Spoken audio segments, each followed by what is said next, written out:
gapos ng nakaraan, buhay ay ilaan upang tahakin ang bagong daan.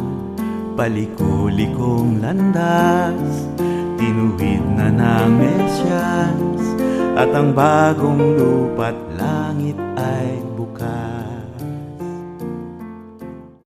Bilang sambahayan ng Diyos, patuloy nating kilalanin at angkinin sa araw na ito na sumasa atin ang Kanyang Espiritu. Hinirang niya tayo upang ipangaral sa mga dukha at sa maaabot na komunidad ang mabuting balita ng Kanyang paghahari. Sinugo niya tayo upang ipahayag sa mga bihag at inaapi na sila'y lalaya. Binigyan niya tayo ng kapangyarihan upang sabihin sa mga bulag na sila'y makakakita. Nagkaroon tayo ng lakas buhat sa Kanya upang bigyang kaluwagan ang mga sinisiil.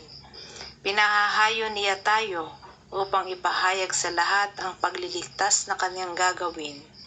Dakilain natin siya na aktibong kumikilos at nakikilahok sa ating buhay at gawain bilang isang sambahayan na nagkakaisang tagasunod ni Kristo. Tayo po ay manalangin. Maraming salamat po, Panginoon, muli sa aming pagsambang ito na iyong pinagkaloob sa amin. Isa po itong pagpapala sa amin sapagkat nagkakasama-sama kami sa puso at damdamin kahit magkakahiwalay po kami. Kung kaya't sa pagsamba po namin ito sa kanya-kanyang tahanan, inaalay po namin sa inyo ang lahat. Handog po namin ang pasasalamat, pagkilala at pagpupuri sa inyong pangalan. Gabayan niyo po kami at pangunahan sa aming pagsambang ito sa araw-araw naming mga buhay. Sa pangalan ni Hesukristo, ito ang aming dalangin. Amen. Ikalawang Korinto, Kabanata 5, talatang 5-7. Ang Diyos mismo ang nagtalaga sa atin para sa ganitong pagbabago, at ibinigay niya sa atin ang Espiritu bilang katibayan na ito'y matutupad. Kaya laging malakas ang ating loob, kahit na alam nating habang tayo narito sa katawang lupa, hindi tayo makakapasok sa tahanang inihanda ng Panginoon. Sapagkat namumuhay tayo batay sa pananampalataya sa Panginoon at hindi sa mga bagay na nakikita.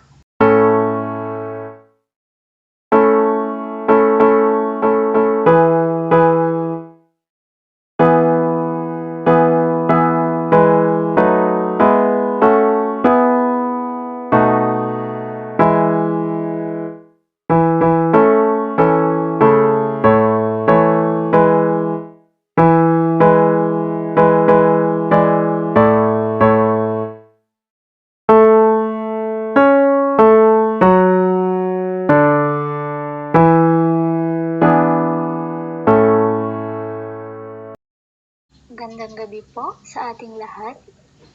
Masaya po kami ng mga kabataan na muli ay inatasal na manguna sa ating online midweek service. Isang pagpapala po sa amin na makasama sa gawain ng ating Panginoong Hesus. Kahit na sa ganitong pamamaraan na magkakalayo tayo, alam natin magkakasama pa rin tayo. Lalo sa amin, mga kabataan na hindi pa muli nagkakasama tulad ng dati sa mga gawain at fellowship. Sa atin nga pong pagbubulay-bulay sa gabing ito, ay aking pinamagatang ang kinabukasan, laging ipagkatiwala sa Diyos. Isa po sa nagpapasaya at nakakatuwang pagmasdan ang payapa at asul na langit. Ito ang isa sa pinakamagandang obra ng Diyos na talagang masisiyahan tayong pagmasdan. Isipin niyo kung gaano kasaya ang mga piloto sa tuwing nakikita nila ang kalangitan. Marami silang tawag sa panahon kung kailan magandang lumipad ang eroplano sa himpapawid. Ang paborito kong pantawag nila ay ang sinasabi nilang makikita mo hanggang sa kinabukasan ang ganda ng langit. Sa mga pangungusap na iyon, totoo na wala tayong kakayahan na malaman ang mangyayari sa hinaharap. Minsan nga, hindi rin natin malaman kung ano ang mangyayari sa atin sa araw na ito. Sinabi naman sa Biblia, hindi ninyo alam kung ano ang mangyayari sa inyo bukas, sapagkat ang buhay ay parang hamog, nalilitaw ng sandali at mawawala pagkatapos. Ito ay mula sa Santiago 4, talata 14. Nalalaman ng Diyos ang simula maging ang wakas. Ang kawalan natin ng kakayahan na malaman ang mangyayari sa kinabukasan ay hindi dahilan para mawalan tayo ng pag-asa. May pagkakatiwala kasi natin sa Diyos ang ating buhay na siyang nakakaalam, nakakakita ng ating hinaharap. Nalalaman ni Pablo na apostol ni Jesus ang katotohanan ito, kung kaya't pinalalakas niya ang ating loob sa pagsasabi na namumuhay tayo sa pananampalataya at hindi ayon sa bagay na nakikita. Ito nga ang isa sa mga talata na ating binasa at narinig kanina mula sa 2 Korinto 5, talatang 7. Hindi tayo dapat mag-alala kung ano ang mangyayari sa ating buhay. Ipagkatiwala natin sa Diyos ang mangyayari sa araw na ito at maging sa mga susunod pang mga araw. Mamuhay tayo ng ayon sa nais ng Diyos na siyang nakakaalam ng ating patutunguhan at makakabuti sa atin. Nalalaman ng Diyos ang simula maging ang wakas. Kung kaya't ang lahat ay ating ipagkatiwala sa ating Panginoon, Diyos, at italaga natin ang ating mga buhay sa Kanya, ngayon, kinabukasan, at sa mga darating pang mga araw. Amen. Buong puso kayong umawit at magpuri sa Panginoon. Buong puso kayong umawit at magpuri sa Panginoon. At sama-samang ipahayag ang pananambitan sa pamamagitan ng mga salmo at mga himno bilang salo-salo ng pamayanan.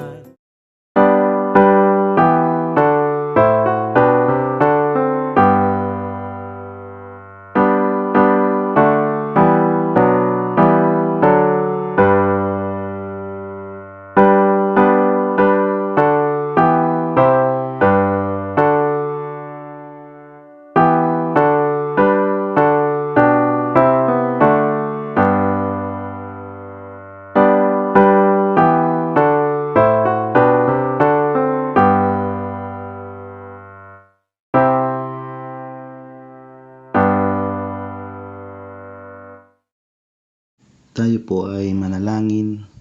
Aming dakilang Diyos, maraming salamat po muli sa araw na ito.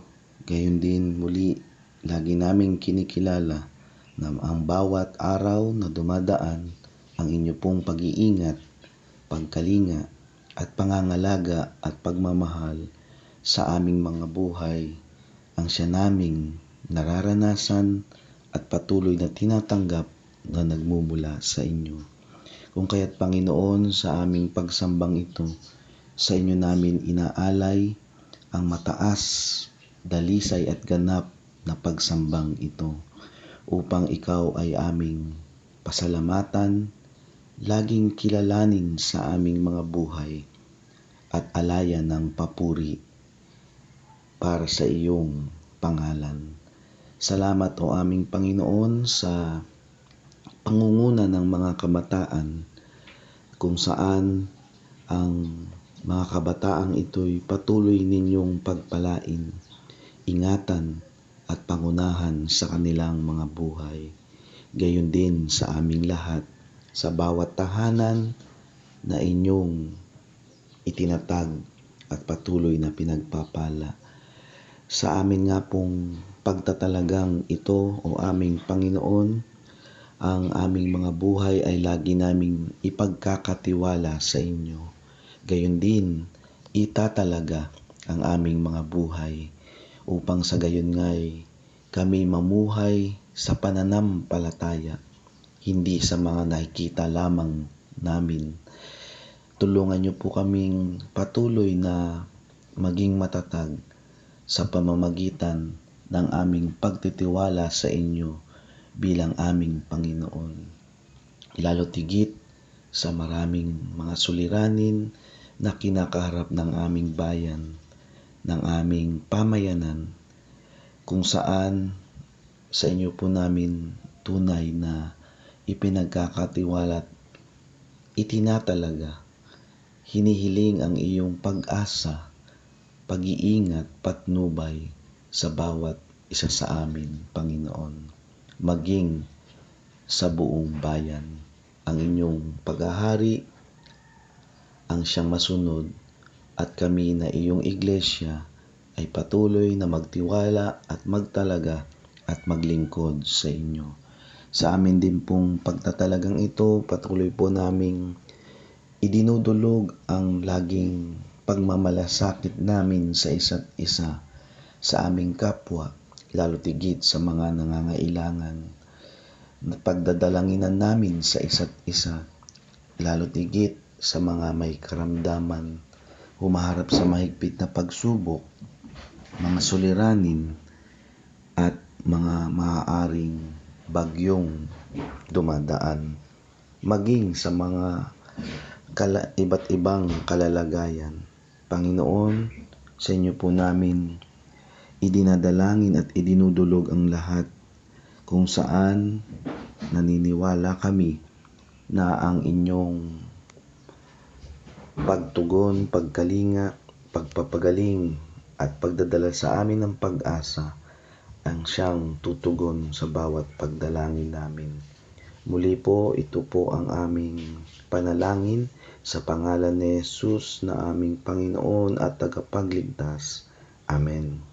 Igawan niyo nga po ang inyong mayamang pagpapala sa iyong mga anak. At ngayon mga kapatid, sumainyo ang pagpapala na nagmumula sa ating dakila at makapangyarihang Diyos at ang bugtong na anak at ang Santong Espiritu. Sumainyo at magpakailan paman. Amen.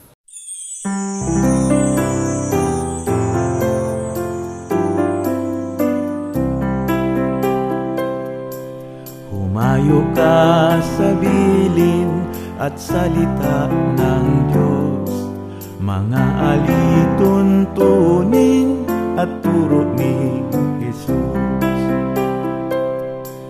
Humayo ka sa sinag na di na mamatay, sulo na maliwanag, patotoong buhay.